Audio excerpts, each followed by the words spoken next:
자, 압도적 뉴스 콘텐츠 3프로 뉴스룸입니다. 안녕하세요, 이주호 기자입니다. 안녕하십니까, 류종훈 기자입니다. 주말 잘들 보내셨습니까? 자, 네. 한 주의 첫 날이 이제 또 거의 다 끝났습니다. 네. 어땠어요? 어떤 게 어땠을까요? 그냥 주말이요, 뭐 오늘이요? 주말 어땠어요, 주말? 주말은 저는 조금 신났죠. 아, 그래요? 네. 이게 또 이유가 있죠. 네. 있죠. 왜 신났습니까? 제가 현장을 그렇게 많이 나가지 않습니까? 네. 그런데 지금까지 현장 컨텐츠가 터진 게 없었어요. 네. 근데 마침내 하나 터졌습니다. 많은 분들 보셨을지 모르겠는데 네. 제가 이제 벤츠 EQE 전기차 화재 사건 단독 보도했던 거에 대해서 뒷이야기들을 지금 계속해서 보도를 드리고 있는데, 그 EQE에 들어갔던 페러시스 배터리가 있잖아요. 네. 그거를 한번 뜯어볼 수 있는 기회가 있었어요. 실제 벤츠 EQE를 사다가 그건 못 차를 다 뜯어서 그러면 좋았겠지만. 차를 다 뜯어서 배터리. 근데 네. 그 결과는 그렇게 된 거잖아요. 네, 실제로 이제 그 우리가 산 건 아니지만 그쵸. 누군가 EQE에 샀고. 있던 배터리를 그대로 네. 사온 거를 뜯는 이제 뜯어서. 그 기회가 있어서 네. 제가 이제 같이 뜯으면서 네. 저도 막 드릴도 해보고 실제로 이제 그 안에 들어있는 모듈이랑 다 봤는데 보면서 조금 느꼈던 거는 네. 벤츠가 전기차 쪽에서는 아직까지 좀 후발주자가 맞구나라는 게 좀 많이 느껴졌습니다. 맞아요. 네. 이게 보면 특히나 이제 팩을 뜯어보면 바로 나오는 게 네. BMS라든지 네. 전선 구조라든지 또 이제 우리가 정말 중요한 냉각수 그런 호수 위치 같은 거를 네. 봤을 때 아직까지 갈 길이 조금 멀다. 음. 특히나 이제 냉각수 호수 같은 경우에는 파손이 위험에 굉장히 노출되면 안 되거든요. 네. 근데 그런 거 이제 다 외부에 다 있다거나 BMS 같은 경우에도 하우징 안에 들어가 있어서 조금 충격에서부터 보호가 돼야 되거든요. 네. 그런데 이제 팩을 딱 뜯으니까 그대로 드러나 있어요. 전선도 막 난리가 나 있습니다. 네. 그러다 보니까 이게 아직까지 패키징도 조금 뭐 허술하다는 그런 점을 넘어서 만드는 기술 자체가 아직 네. 조금 많이 부족하지 않나. 그리고 전기차에 대해서 스터디가 조금 많이 안 된 게 느껴졌고요. 페러시스 배터리도 확인을 했고요. 네. 페러시스 맞다, 그 댓글이라든지 그 이제 아침 방송에서도 보니까 좀 많이들 물어보셨는데, 그 페러시스 에너지 USA 2019라고 맞아요. 적혀 그 있었거든요. USA라고 적혀 있어서 그게 미국인가 생산지가 미국인가 했죠? 네네, 그거 같은 경우에는 실제 생산지는 중국입니다. 페러시스 같은 경우에는 사실은 이제 중국계 미국인 회사, 중국계 미국인들이 만든 회사였고요. 네. 그러다 보니까 이제 R&D 센터라든지 여러 이제 처음에 본사 같은 경우에는 미국에서 시작이 됐고요. 네. 그러다 보니까 개발 단계에서 아무래도 미국에 있었는데, 실제 공장 같은 경우는 광저우라든지 중국에 지금 공장이 두 군데가 있고 거기서 만들어지고 있는 상황입니다. 제 생각에는 2019년도 때 그게 개발이 된 배터리고, 네. 페러시스 에너지 USA라고 하는 캘리포니아 실리콘밸리에 있는 연구소에서 개발이 된 배터리라서 아마 그렇게 되지 않았을까라고 싶은데, 이 부분은 저도 나중에 다시 한 번 더 확인을 알겠습니다. 정확하게 한번 해보겠습니다. 자, 저희가 오전에는 그 일부러 네. 짧은 동영상 18초짜리 동영상만 보여드렸는데, 네. 압권 채널 들어가시면 여러분들께서도 직접 이제 뜯어놨던 그 영상을 확인하실 수 있으니까 네. 채널 들어가셔서 보시면 될 것 같고요. 자, 그럼 첫 번째 뉴스부터 한번 보도록 하겠습니다. 첫 번째 뉴스 헤드라인 올려주세요. 어떤 소식일지 보도록 하겠습니다. 네, 첫 번째 뉴스 제가 준비했습니다. 지금 전기차와 계속 관련된 이야기들을 많이들 말씀드리고 있는데, 전기차도 중요하지만 충전 인프라 정말 중요하거든요. 네. 사실은 우리가 자동차를 마음껏 편리하게 탈 수 있는 거는 주유소가 곳곳에 있어서잖아요. 그럼요. 네. 근데 이제 전기차를 조금 아직까지 불편하게 많이들 여기는 이유 중에 하나도 충전 인프라가 부족하다라는 그런 인식이 있는 건데, 에너지 전문 시장조사 업체인 SNE 리서치 쪽에서 오늘 이제 거기에 대해서 스터디를 한 보고서를 발간을 했습니다. 내용이 어떤 거였냐면은, 이제 2030년까지 전 세계 글로벌 충전 시장은 얼마만큼 커질 거냐라고 네. 하는 내용인데, 제가 되게 놀랐던 부분은 우리나라 충전 시장이 굉장히 급격하게 성장할 거고 성장세가 가장 클 것이다라고 하는 내용이었습니다. 전망이 그렇습니까? 네. 이거 같은 경우에는 사실은 이제 지금 최근에 이제 성장 둔화도 있었지만 네. 화재 사건 때문에 더욱 지금 조금 전기차에 대해서 포비아라고 할 정도로 조금 거부 반응이 커졌잖아요. 네. 그런 일이 있기 전부터 스터디가 해온 거기 때문에 뒷부분에 조금은 이 부분에 앞으로 이제 넘어야 될 허들이라고 나오긴 하지만, 실질적으로 지금까지 추세와 앞으로 계획되어 있는 걸 봤을 때는 우리나라 이제 전기차 인프라 시장의 성장세가 상당할 거다라고 네. 하는 내용인데요. 간략하게 말씀드리면 2030년도까지 20배 커집니다. 우리나라만요? 아니면 전 세계요? 우리나라가. 우리나라만 20배 커진다고요? 네, 제가 내용을 잠깐 말씀드리면은 그렇게 얘기하면 못 믿겠는데. 그렇죠. 네. 네. 이게 엄청나게 우리나라 지금 정부 정책적으로도 그렇고요. 지금 이제 충전 인프라 업체들 같은 경우에도 굉장히 지금 R&D 투자뿐만이 아니라 캐펙스 투자를 많이 해놓은 상태예요. 네. 그러다 보니까 이제 쏟아낼 준비를 하고 있는 상태인데 2022년도 국내 이제 충전 인프라 시장 규모가 11억 달러였습니다. 네. 그랬는데 이제 2030년이 되면은 224억 달러까지 확대될 것으로 지금 전망이 나왔습니다. 그러면 20배 이상 커지는 그렇죠. 거고 네. 연평균으로 따지더라도 약 한 45% 정도 지금 성장이 예상되고 있다고 합니다.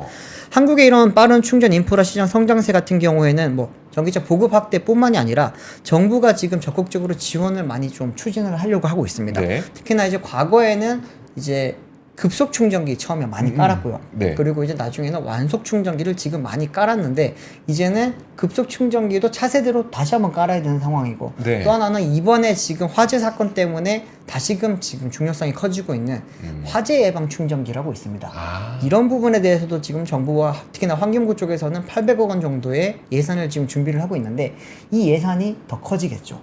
이제는 화재 예방에 어쩌면은 제일 중요한 기준이 될 수도 있는 상황이기 때문에 그런 부분에 대해서도 지금 또 준비를 하고 있다고 하고요. 또 주요 도시 내 충전소 설치도 지금 급격하게 많이 이루어졌기 때문에 이런 추세를 봤을 때는 2030년이 되면 224억 달러까지 확대될 것이다 라고 하는 이야기가 나왔습니다. 그럼 글로벌은 어떠냐? 네. 글로벌 같은 경우에는 지금 이제 2022년 기준으로 전 세계 충전 인프라 이제 시장 규모가 441억 달러였습니다. 근데 이 부분이 이제 2030년이 되면은 4,182억 달러로 지금 성장할 것으로 예측이 되고 있습니다. 10배가 안 되는 거네요. 그렇죠. 우리나라는 20배가 넘는 거고. 그렇죠. 아, 우리가 역시. 좀 잘하죠. 역시 대한민국. 네. 네. 네. 글로벌 성장률 같은 경우에는 연평균 약 한 32% 정도 성장을 할 것으로 지금 보고 있고요. 충전 인프라 시장의 태동기라고 할 수 있는 2018년 당시가 이제 90억 달러였으니까 한 어떻게 보면 12년 동안에 한 4.5배 정도 네. 지금 커질 것으로 지금 죄송합니다. 40.5배 네, 커질 것으로 지금 보고 있다고 합니다.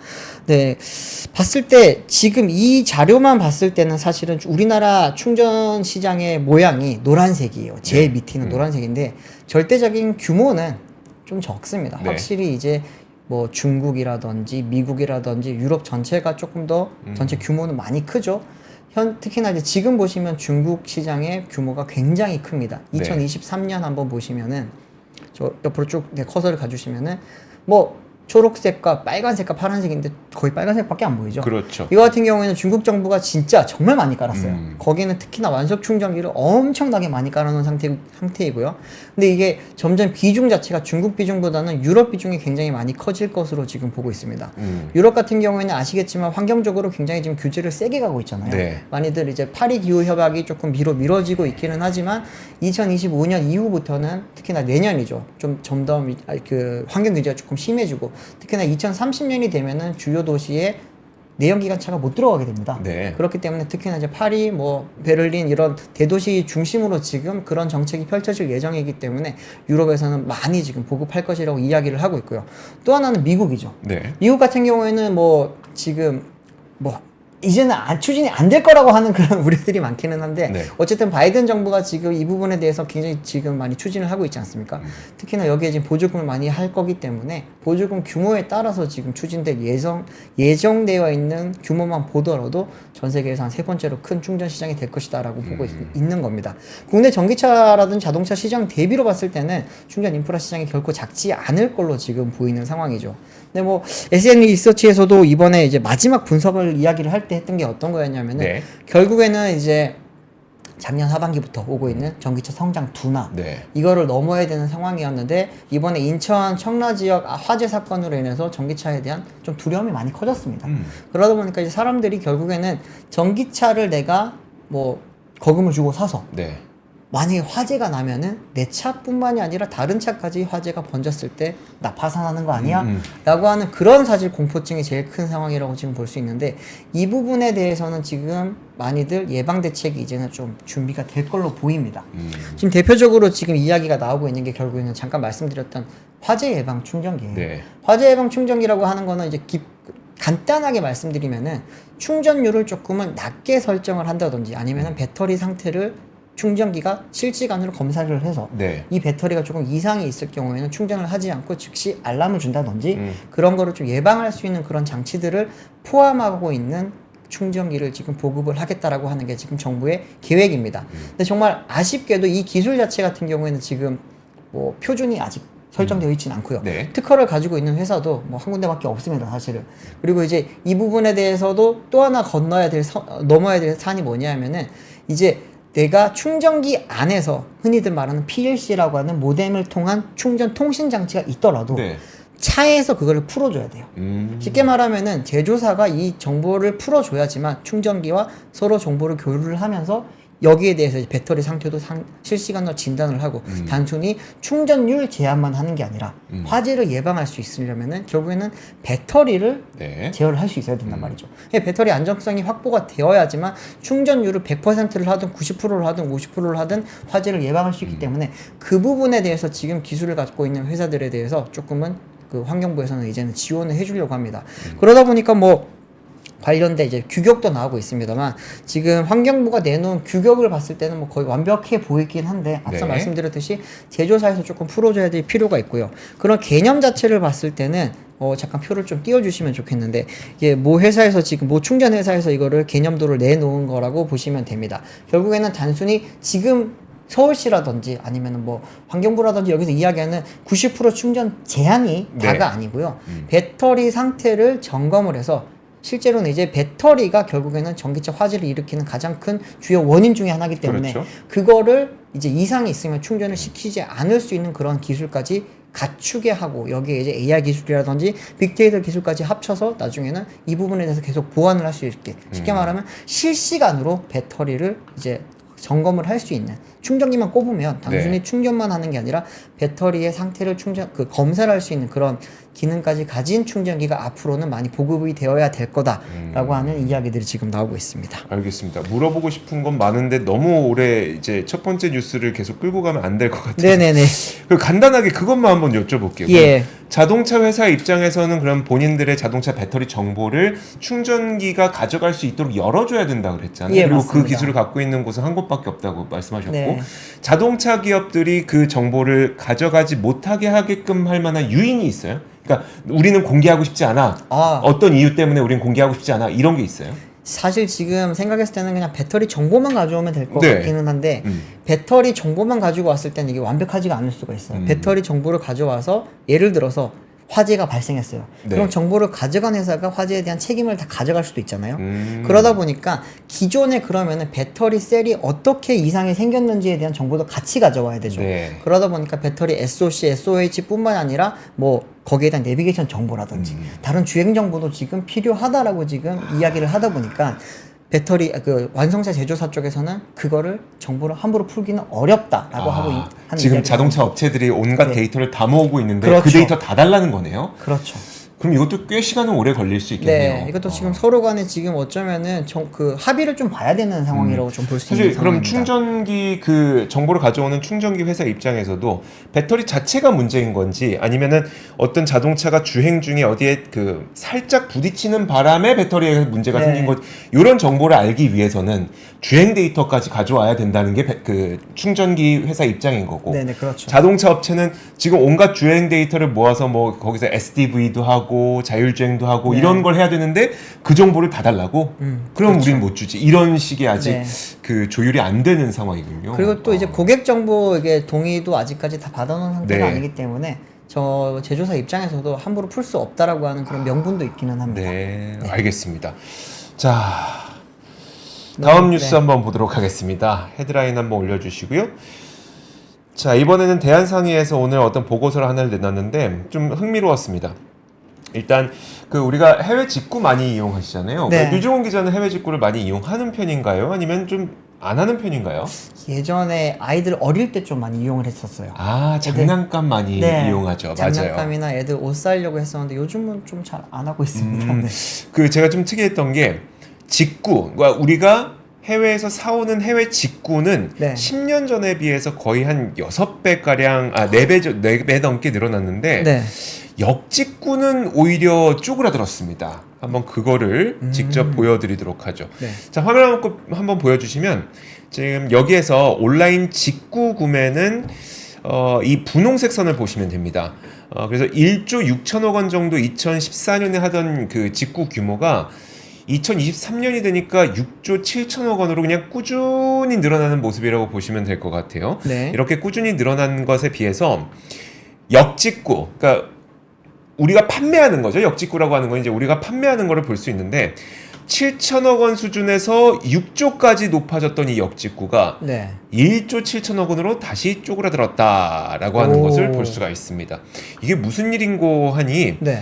일단 우리가 이제 이렇게 나눠볼 수 있잖아요. 직구는 우리가 밖에서 물건을 사오는 수입 아니겠습니까? 그렇죠. 그리고 역직구는 우리가 수출을 하는 거죠. 네. 그러니까 사실 우리나라 입장에서는 네. 수출 많이 하는 게 좋은데 당연하죠. 지금 수출은 쪼그라들고 수입이 늘었다는 거라서 네. 물론 이게 자체가 나쁜 건 아닙니다만 수출도 좀 늘었으면 좋았을 텐데 라는 생각이 듭니다.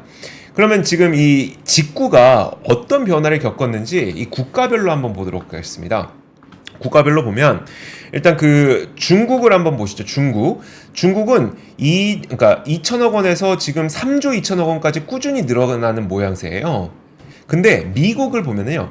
미국이 1조 2천억 원에서 거의 뭐 1조 8천억 원까지 그러니까 2조 원까지 갔다가 1조 8천억 원으로 다시 약간 줄어드는 네. 그런 모습이 나타나고 있습니다. 이게 뭐냐면 예전에는 우리가 직구를 할 때는 네. 미국의 아마존, 이베이 또 뭐 있을까요? 이런 것들밖에 이용할 만한 직구 플랫폼이 없었어요. 네네. 그러다 보니까 그냥 뭐 시작부터 끝까지 미국 것만 우리가 그 직구를 할 때 이용할 수 있었는데 중간에 갑자기 알리테무 같은 게 생겨버리면서 네. 그때부터는 중국 플랫폼을 이용한 직구가 굉장히 많이 늘어났다는 것을 보여주는 겁니다. 그래서 2021년, 2022년, 2023년 되면은 이게 갑자기 2조, 3조로 뛰어오르잖아요. 네. 그게 바로 우리가 그동안은 미국 플랫폼까지밖에 이용을 못했었는데 중국 플랫폼이 생겨나면서 중국의 직구가 굉장히 많이 늘었다라고 하는 특징을 여기에서 한번 볼 수가 있는 거고요. 와, 중국 한 5년 동안 5배 커졌네요. 그러니까요.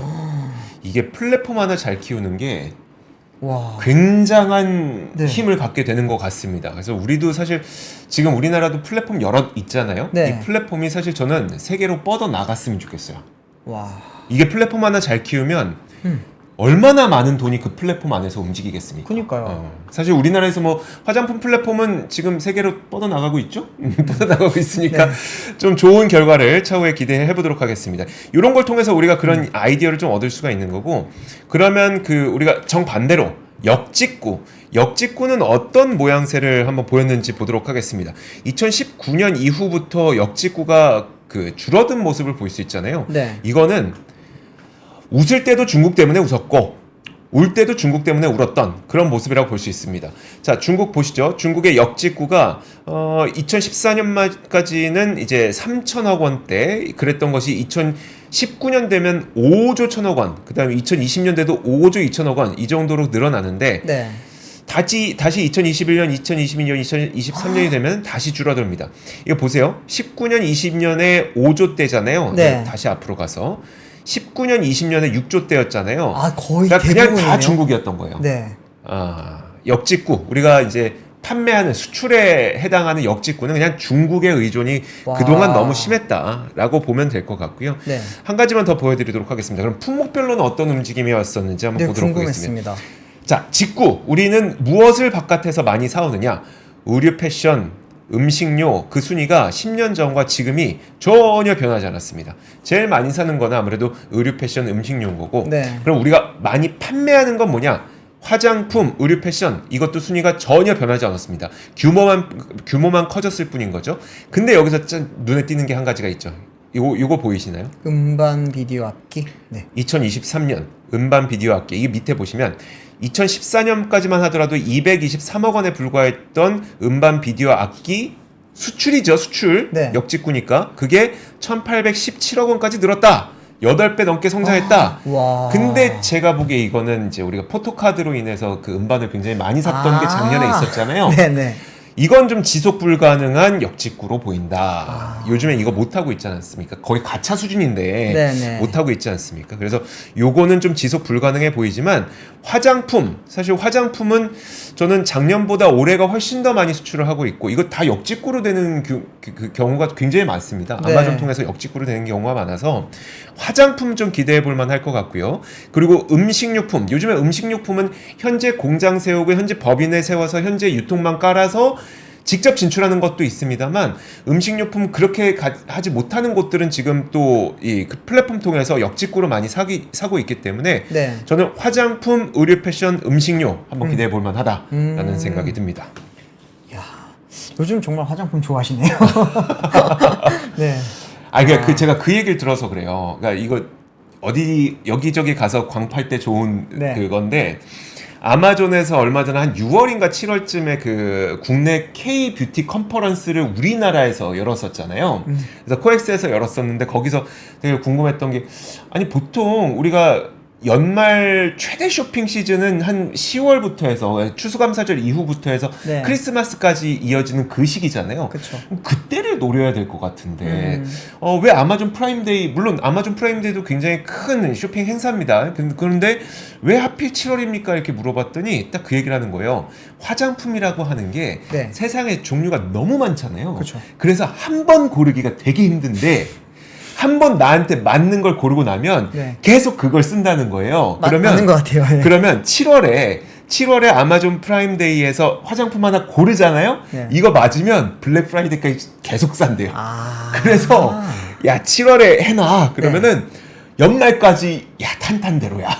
이런 논리라고 하더라고요. 그래서 맞는 말 같아요. 한 네. 번 화장품은 사면 바꾸지 못한다. 음. 그것 때문에 한번 화장품에 대한 소비자의 그 니즈가 딱 확인되는 순간 네. 그 화장품은 좀 꾸준히 팔릴 가능성이 높다. 네. 화장품 자주 바꾸시는 것 같아요. 어때요? 저는 화장품을 안 바르니까. 근데 저는 로션 기초는 하잖아요. 로션도 안 바꾸긴 해요. 그쵸. 저도 스킨도 안 바꿔요.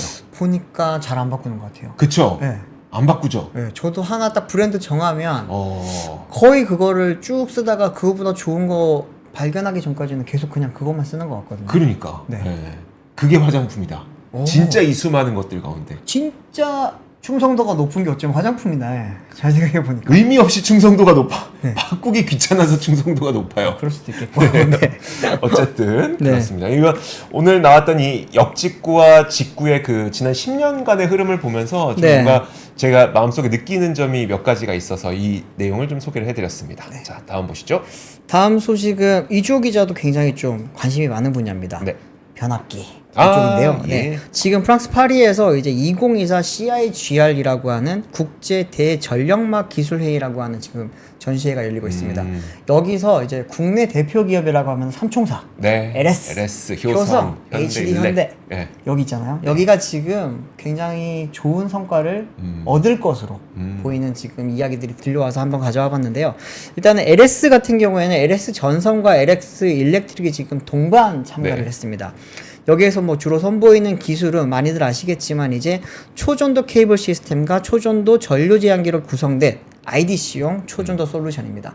IDC는 데이터 센터죠. 그렇죠. 데이터 센터향으로 지금 나갈 것인데 뭐 많이들 아시겠지만 요즘 IDC의 수요는 굉장히 높아질 것이라고 하는 전망은 계속 나오고 있습니다. 아직까지 실제로 수주가 많이 이루어지지는 않았고 네. 뭐 아시겠지만 생산도 거의 없는 상황이긴 한데 이게 과연 그게 시작이 되면은 네. 폭발적으로 나가야 되는 상황이거든요. 그러니까요. 그러다 보니까 지금은 수주를 많이 따두는 게 굉장히 중요한 상황인데 LS 전선이랑 LS 일렉트릭 쪽에서는 이 초전도 솔루션이라는 걸 최근에 지금 개발을 해서 이번에 수주를 많이 하려고 한다고 합니다. 한번 초전도 솔루션이 이게 뭘까요? 어떤 건지 한번 좀 네. 사진을 보면서 제가 말씀을 초전도 드릴게요. 솔루션. 기존에 있는 이제 전력센터 같은 경우에는 보시면은 밑에 기존 보이시죠? 네. 이 IDC에서 데이터 센터용 변전소를 거쳐서 한전 변전소 이렇게 왔다 갔다 하는 게 있습니다. 네. 이거 같은 경우에는 기존에는 원래는 사실은 고전압으로 보내야 돼요. 네. 아시겠지만 고전압으로 보내야지만 되는 건데 이거를 LS 쪽에서는 22.9kV라고 하는 좀 낮은 전압으로 154kV급의 대용량 전력을 송전할 수 있다고 합니다. 쉽게 말하면은 낮은 전력을 기존의 높은 전력이랑 똑같은 힘으로 보낼 수 있는 그런 기술을 가진 게 초전도 솔루션이라고 합니다. 그리고 이제 이걸 하면 좋은 게 어떤 거냐면은 낮은 전력으로 지금 보내다 보니까 네. 신규 변전소를 짓지 않아도 되는 거예요. 아, 그러네요. 네. 그리고 전력 이렇게 짓지 않아도 전력 공급을 확대할 수 있고 또 이제 전압이 낮다 보니까 네. 전자파도 낮게 나오겠죠. 네. 그러다 보니까 지금 이제 사실 변전소 하나 지으려고 하면 님비 현상이 굉장히 심하지 않습니까? 그런 게 조금 많이 피할 수 있는 게 지금 좋은 기술이라고 합니다. 그래서 지금 LS 쪽에서는 전선과 일렉트릭이 함께 이제 이 케이블 그리고 이제 초전도 전류 제한기 LX 일렉트릭에서는요 이거를 동시에 지금 하나의 솔루션으로 만들어서 공급하는 거를 지금 이번 이제 CEI GRE에서 선보였고 이거를 아마 지금 유럽 쪽에 많이 수주를 좀 딸 것으로 기대를 하고 있는 상황입니다. 또 이제 LS 쪽에서는 제일 유명한 거는 전선이잖아요. 네. 해저 케이블 쪽에서도 지금 LS 쪽에서 이번에 좀 많이 선보이면서 수주를 지금 기대를 하고 있다고 합니다. 특히나 이제 LS 쪽에 있는 HVDC 이제 초고압 직류 송전 해저 케이블에 대해서 지금 이번에 LS에서는 많이 준비를 하고 있다고 합니다.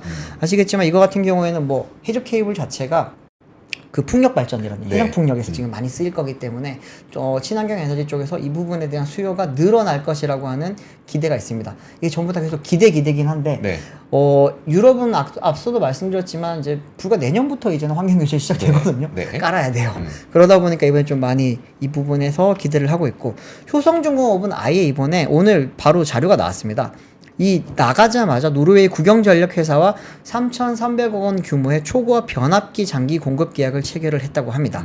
또 이것뿐만이 아니라 지금 또 효성중공업은 아이슬란드 국영전력회사와도 유럽 GIS가 뭐냐면 가스 절연 개폐 장치 네. 단일 공급을 지금 역대 최대 규모의 220억 원 규모로 지금 공급 계약을 체결할 계획이라고 합니다. 또 하나는 이제 HD 현대 일렉트릭 같은 경우에는 이번에 이제 145kV 초 친환경 고압 차단기를 소개를 했고 또 이제 전력 배전 설비의 센서에서 실시간으로 획득한 운영 데이터를 이제 분석을 통해서 설비 관리를 돕는 웹 기반 디지털 플랫폼 너무 말이 어렵습니다. 네. 쉽게 말하면 웹에서 이거를 다 배전 설비를 다 이제 컨트롤할 수 있는 그런 플랫폼을 이번에 선보였는데 이거 같은 경우에도 지금 이번에 상도 받고 네. 또 이제 유럽이라 특히나 이제 뭐 유럽 몇몇 국가 있죠. 뭐 노르웨이라든지 이런 국가들에서 지금 많은 큰 관심을 보이고 있다고 합니다. 이게 좀 전력 설비 같은 경우에는 이번에 최근에 주가도 많이 오르긴 했지만 그렇죠. 주가보다도 이제 앞으로 갈 길이 더 멀어요, 사실은. 맞아요. 네. 미국 같은 경우에도 지금 이제 변압기를 쭉 깔았지 않습니까? 네. 변압기 깔면 뭐가 필요해요? 전선이 전선 필요하잖아요. 필요하죠. 전선 필요하죠. 네, 변압기 다 연결해줘야 되는 그런 전선이 또 필요하기 때문에 이런 부분도 있고 좀 내년부터 시작되는 환경 규제가 이제는 본격적으로 들어갈 거기 때문에 이런 부분에 대한 수요가 좀 더 커지지 않을까. 약간 우리나라는 그 3대 전력기기 업체의 특성을 조금 비교를 해보면 네네. 예컨대 이제 HD 현대 일렉트릭이라든지 효성중공업의 경우에는 그래도 초고압 변압기 같은 게 대형 변압기 있잖아요. 네네. 그런 부분에 좀 강점이 있는데 사실 LS의 경우에는 그런 초고형 변압기 없진 않은데 그것보다는 배전 쪽에 조금 더 그 강점이 있었단 말이에요. 네. 지금 딱 보니까 이거 보세요. 그림 한번 다시 네, 보여주세요. 그림 띄워주십시오. 원래 변압을 크게 해야 초고압 변압기가 필요한데 맞아요. 이거 우리 변압 안 해도 돼. 우리 약하잖아. 딱 그 얘기 같은데. 그래서 물론 이게 이제 선보인 기술이라는 거고 네. 앞으로 어쨌든 결국 굉장히 그 변압과 배전 쪽에 많은 수요가 필요한데 변압과 배전을 안 해도 될 만큼 우리가 케이블과 전류 제한기로 이걸 한번 기술을 보여드리겠습니다라고 네. 하는 게 LS잖아요. 그러니까 결국은 맞아요. 우리가 약한 이 초고압 변압 쪽을 우리가 한번 극복해 보겠습니다라고 하는 걸 보여준 거고 네. HD 현대 일렉트릭이나 효성 쪽에서는 이걸 보고 좀 이렇게 맞득치는 않겠네요. 야, 이걸 그렇죠. 한다고? 아, 변압기 필요한데? 네. 이런 상황. 초고압 변압기 필요할 수 있죠. 네. 네. 자, 어쨌든 이제 되게 굉장히 많은 곳에서 수요가 나오다 보니까 이런 기술 개발이 좀 일어나고 있는 것 같습니다. 이제 저희 사석에서도 그때 말씀드렸지만 그럼 데이터 센터용 변압기는 얼마나 수주가 나오고 있어라고 했더니 거의 없다는 대답을 저도 받았었거든요. 네, 아직 맞아요. 시작 안 했다는 이야기를 많이 받았기 때문에 네. 데이터 센터 계속 짓고 있을 텐데 그 수주는 앞으로 또 기대해 볼 만할 것 같습니다. 네. 자, 그리고 다음 뉴스 한번 볼까요?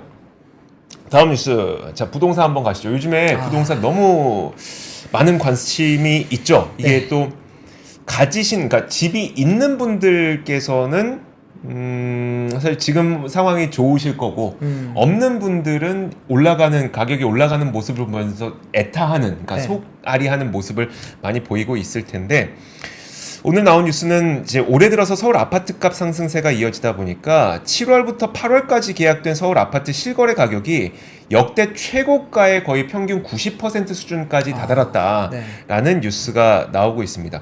부동산 114가 이제 7월부터 8월까지 계약된 서울 아파트 실거래가를 분석을 해봤는데 2021년과 2022년에 이제 최고점을 찍었던 수준이 있을 거잖아요. 그쵸. 그 수준과 지금 현재 가격을 한번 비교를 해본 거예요. 비교해봤더니 서초구와 용산구는 올해 3분기 거래 가격이 직전 최고가의 평균 99%까지 올랐다고 하니까 최고가 온 겁니다. 이 네. 정도면 최고가 온 거고. 뭐 그러니까 반포는 최고가 넘었죠, 사실. 넘었죠. 그렇죠. 네. 넘었죠. 그리고 강남구도 97%, 네. 마포구, 종로구 95%, 성동구, 중구 93%. 그러니까 이게 마용성, 강남 요 다 거의 다 전고점 왔다. 네. 우리 전고점 오면 되게 좋은 신호로 보잖아요. 전고점 왔다. 네. 자, 그리고 이제 목동 재건축 호재가 있는 양천구, 송파, 광진, 영등포 이런 곳들도 대부분 한 90%에서 92%요 정도까지 이 전고점 대비해서 가격이 많이 올라왔는데 네. 이게 아무래도 시장 금리는 하락하고 있는데 그 1주택 종합부동산세 폐지 같은 게 추진이 되다 보니까 네. 야, 한 채를 중심부에 갖고 있어야 돼. 똘똘한 한 채. 네, 네. 아무리 우리가 아무리 어디에서 이렇게 그런 거 있잖아요. 적자 내고 있는 스타트업이 성공하면 수익률은 좋긴 한데 실패할 확률이 높잖아요. 그쵸. 그리고 우리가 아무리 못해도 어떤 일이 있어도 압구정동 현대아파트, 압구정동 한양아파트의 가격 상승을 이기기가 쉽지가 않거든요. 그건 뭐. 그럼 대장을 네. 가야 되는 거죠. 그러다 보니까 이제 서울 중심권에 있는 아파트로 이 매수세가 좀 몰리고 있는 것으로 풀이가 되고 있고요. 네. 그러다 보니까 사실 그것보다는 지금 이해 말씀을 드리고 싶은 건데 이렇게 주담대가 급증하다 보니까 결국 은행권에서는 대출 만기랑 한도를 줄이는 특단의 대책을 계속해서 내놓고 있습니다. 네. 일단 그 KB국민은행의 경우에는 29일부터 다양한 방식으로 주택담보대출 취급을 제한할 예정입니다. 네. 현재 50년짜리 그거 있잖아요. 34세 미만의 50년 그 기간으로 빌릴 수 있는 대출, 주택담보대출. 네. 이 대출 기간을 수도권 소재 주택에 대해서는 30년으로 축소하기로 했습니다. 와, 완전 핀셋 규제네요. 그러면 이렇게 되면은 한 달에 갚아야 될 원리금이 굉장히 높아지죠. 그렇죠. 그러다 보니까 어떻게 보면 부담을 굉장히 크게 지우는 겁니다. 그렇게 네. 해서 그 대출을 덜 받으라고 하는 거고 네. 주택을 담보로 빌리는 생활 안정자금 대출의 한도도 1억 원으로 제한됩니다. 지금까지는 제한이 없었는데 이게 사실 이게 그런 거죠. 주택담보대출 하나만으로 볼 수가 없는 거죠. 그러니까 그쵸. 주택담보대출 이만큼 받아놓고 그 생활자금 다 따로 대출 받고 이렇게 해서 어떻게 보면은 사실 주택담보대출을 생활안정자금으로 돌려받은 거랑 비슷한 거잖아요. 그렇죠. 약간 그러니까 그런 거 못하게 하겠다라고 하는 거고 우리은행도 마찬가지로 생활안정자금 목적의 주택담보대출 한도를 최대 기존 2억 원에서 1억 원으로 절반 가까이 축소시키기로 했고요. 네. 그리고 그 갭 투자를 방지하기 위해서 조건부 전세자금 대출 취급도 제한하기로 했습니다. 이거는 뭐 계속 나왔던 거죠. 네. 신한은행도 지금 굉장히 그 빠르게 금리도 올리고 있는 그런 은행 가운데 하나인데 네. 신한은행도 조건부 전세자금 대출 이날부터 당분간 취급하지 않기로 했고요. 야. 그리고 마찬가지로 생활안정자금 주택담보대출 취급도 한시적으로 중단하는 방향을 검토하기로 했습니다. 제가 오늘 이제 아파트 거래량과 네. 거래량을 한번 보여드릴게요. 자, 화면 한번 보여주시죠. 사실 이게 지난 7월까지만 하더라도 서울 아파트 매매 거래량이 네. 8,500건이 나왔습니다. 8,500건. 와, 이거 8,000건은 진짜 이런 거 나오기 힘들었었거든요. 진짜 그 정말 2021년 정말 강력하게 많은 매매가 이루어졌을 때도 제가 기억하기로 6,000건에서 7,000건 정도였었거든요. 근데 이게 8,000건이 나왔다는 건 이건 진짜 뭔가 특이한 뭔가 일이 발생한 거다. 네. 이게 되게 이례적인 현상이다. 근데 아무래도 그게 좀 있는 것 같습니다. 우리가 원래는 DSR 규제를 그 7월에 시행하려고 그렇죠. 했었잖아요. 네. 그거를 이제 정부가 9월로 미뤄서 9월에 조금 더 강력한 스트레스 DSR을 네. 도입한 거긴 한데 어쨌든 이 시점 즈음에 DSR이 규제가 있을 것으로 예상됐었기 때문에 네. 그 전에 사놓자라고 하는 매수 심리가 분명히 좀 작용을 하고 있었던 걸로 보입니다. 물론 이게 지금 8월 수치는 아직 이제 아니에요. 집계가 되고 있는 거기 때문에 되게 미온적인 수치긴 한데 그래도 낮긴 낮습니다. 지금 1,800개 정도로 집계가 됐거든요. 제 생각엔 8월에 더 많이 나올 것 같아요. 역대급 나올 것 같습니다. 그래요? 지금 제가 들리기로는 9월달 스트레스 DSR 앞두고 지금 완전 몰렸거든요. 네. 최근에 이제 특히 뭐 집값들 아까 잠깐 말씀드렸지만 뭐 기존 정고점을 넘은 아파트들 네. 대부분 8월에 나왔어요. 아. 이번 달 만약에 집계가 끝나는 다음 달 이맘때쯤이 되면은 아마 역대급의 거래량이 지금 보이지 않을까 싶고, 야 하반기 때 그러면 진짜 어떨지 저는 이제 갈피를 못 잡겠습니다.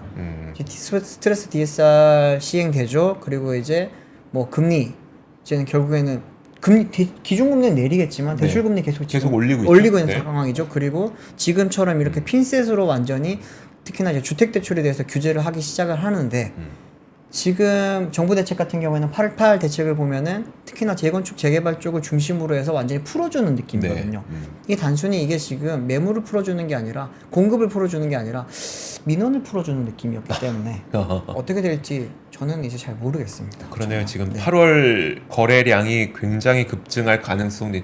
저는 그렇게 보입니다. 그런데 이제 또 스트레스 DSR 시작되죠. 그리고 네. 거기에다가 금리 올라가죠. 그다음에 아까 생활안정 자금 같은 거 다 줄이죠.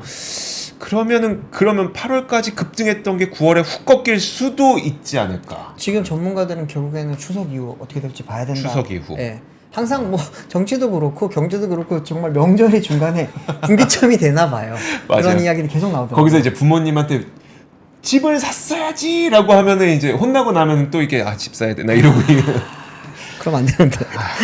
네. 아유 좀 집값 좀 뭐 집값이 잡힌다는 게 네. 불가능한 거지만 그렇죠. 좀 안정됐으면 좋겠습니다. 급등 급락은 좀 피해야 되지 않을까. 근데 네. 최근에 오늘 이번 올해 연중에 너무 많이 올랐어요. 너무 많이 올랐어요, 진짜.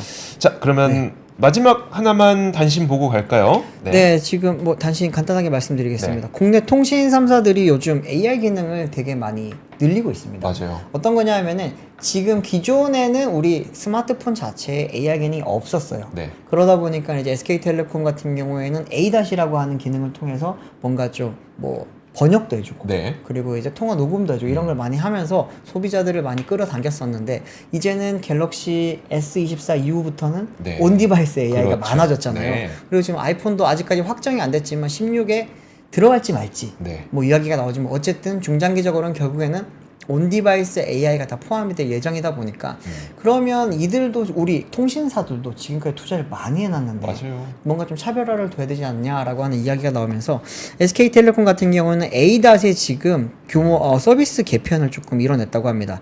특히나 이제 LLM 기반의 대화형 서비스 이제 데일리라고 하는 걸로 출시를 했고요.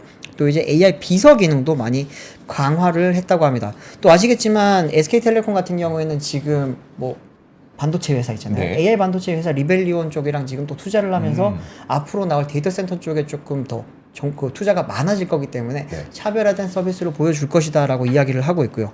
KT 같은 경우에는 소상공인을 위한 AI 통화 비서 서비스에 지금 많이 주력을 하고 있다고 하고 LG U 플러스 같은 경우에는 좀 이 부분에서 많이 뒤처져 있다라고 하는 비난을 받고 있기는 한데 4분기 중으로 통화 녹음이라든지 요약 이런 걸 해줄 수 있는 AI 서비스 익시오를 출시를 한다고 합니다.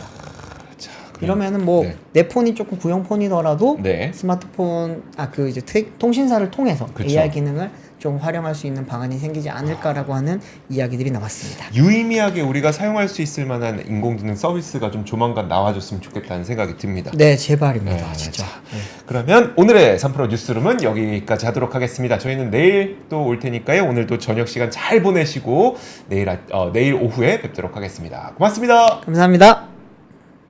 박근영, 이선영, 사경인, 염승환 투자 마스터들의 세심한 케어로 건강한 투자 습관을 만드세요.